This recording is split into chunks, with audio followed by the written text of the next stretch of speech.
Hello and welcome. Today I'm going to show you how to add a reference image in Krita.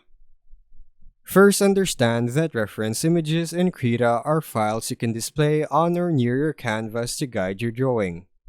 They aren't regular paint layers and won't be part of the final exported image. To begin, select the Reference Images tool from the toolbar. Its icon typically looks like a pushpin or thumbtack. This activates the reference system. Once the tool is active, look for the Tool Options panel, often on the right side. In that panel, click the plus or add icon to open a file chooser. Navigate to the image file you want to use as a reference, like a PNG or JPG, and open it.